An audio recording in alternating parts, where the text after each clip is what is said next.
छत्रपति संभाजीनगर में मंत्री संजय सिरसाट ने मीडिया से बातचीत में कहा कि मुंबई में आगामी चुनाव शिवसेना भाजपा महायुति के बीच लड़ा जाएगा और नवाब मलिक के नेतृत्व वाली पार्टी से कोई युति नहीं होगी। उन्होंने कहा कि महायुति का भगवा मुंबई पर कैसे फलेगा यह देखा जाएगा। सिरसाट ने संजय राउत पर निशाना साधते हुए कहा कि उनका आत्मविश्वास बड़ा है, लेकिन बातें केवल डर फैलाने के लिए हैं। उन्होंने यह भी स्पष्ट किया कि नगर पालिका परिषदों में विरोधी पक्ष के नेता पदों के लिए नियमों का पालन होगा और किसी के खिलाफ अन्याय नहीं किया जाएगा। गौर से सुनिए आगे और क्या कुछ कहा संजय सिरसाट ने। ज्या पक्षाचं नेतृत्व नवाब मलिक करेल त्या पक्षाशी युती नाही आणि म्हणून अजितदादाचा पक्ष हा वेगळा लढतोय असं एकंदरीत माहिती आहे। आणि मग यासाठी त्यांनी इतरांबरोबर केलेल्या युत्या याला हा त्यांचा पक्षाचा अंतर्गत निर्णय असल्यामुळे त्याला विरोध करण्याचं काही आमचं काही कारण नाही। भूमिका एक हिंदुत्व असेल, मराठी माणूस असेल आणि मुंबईचा विकास असेल, या तीन मुद्द्यावर ती मुंबई महानगरपालिकेची निवडणूक लढल्या जाणार आहे। म्हणून एवढं मात्र निश्चित झालेलं आहे की एकनाथ शिंदे साहेब, देवेंद्र फडणवीस साहेब हे आता लवकरच बसून अंतिम जागा वाटपाची बोलणी करतील आणि मला वाटतं ह्या निवडणुका जोरदारपणे महायुतीचा भगवा या मुंबई महानगरपालिकेवर कसा फडकेल यासाठी प्रयत्न सुद्धा करतो। पण राष्ट्रवादी शरद पवार गट हा तुमचा आता राजकीय शत्रू आहे आणि तुमचा सगळ्यांचा एक पार्टनर तिकडे जातोय त्यांच्यासोबत। हे बघा, नवाब मलिक हे आमचे शत्रू आहेत असं मी पूर्वी जाहीर केलेलं आहे।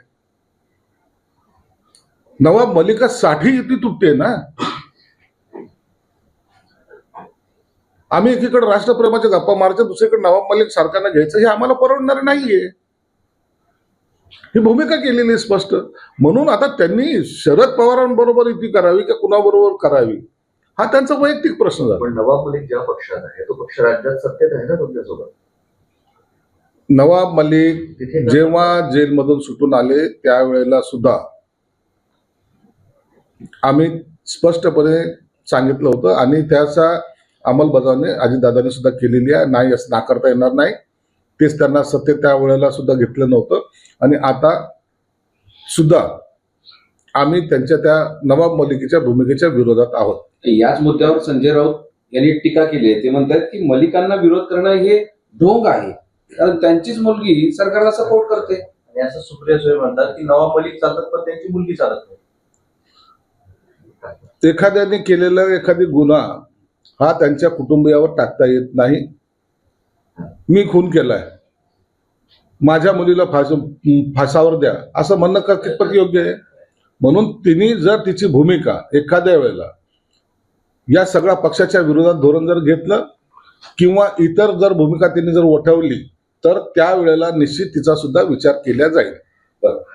तुमचे नेते प्रताप सरनाईक असं म्हणाले की भाजप सेना युती झाली नसती तर शिवसेनेतील काही जण फुटले असते, म्हणून युती झाली ना। म्हणजे केव्हा?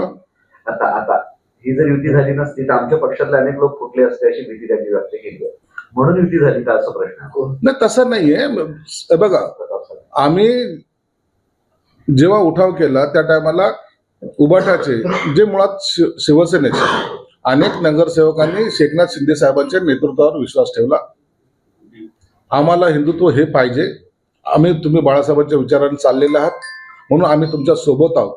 आणि जेव्हा अशा वेळेला काही नगरसेवक जेव्हा आले, जवळपास 55 ते 58 नगरसेवक आमच्या पक्षामध्ये त्यांनी प्रवेश केलाय आणि मग अशा वेळेला त्यांना सामावून घेणे किंवा त्यांचा विचार करणे हे पक्षाच्या नेतृत्वाला गरजेचं असतं। एकनाथ शिंदे साहेबांनी निश्चित त्यांना काही कमिटमेंट केली असणार आहे। एकनाथ शिंदे साहेबांनी त्यांना एक सन्मान द्यायचा प्रयत्न केलेला आहे। म्हणून त्याच्यावर तुम्हाला माहिती आहे की एकनाथ शिंदे साहेबांनी जर एखादा शब्द दिला तर त्याच्यापासून ते माघारी फिरत नाहीत। म्हणून हे युती झाली पाहिजे हे आमचं पहिल्यापासून धोरण होतं। त्यामुळं त्या नगरसेवकाला सुद्धा न्याय मिळेल ही अशा पद्धतीचं वक्तव्य कदाचित प्रताप सरनाईकाचं असावं। वक्तव्य असं होतं की जर युती झाली नसती तर मग आमच्यातले अनेक लोक फुटले असते अशी भीती व्यक्त केली। नाही, असं होत नसतं। भीती तशी व्यक्त केली नाही, परंतु त्यांना न्याय मिळेल की नाही ही शंका त्यांना उपस्थित झाली असती असं त्याचा अर्थ आहे।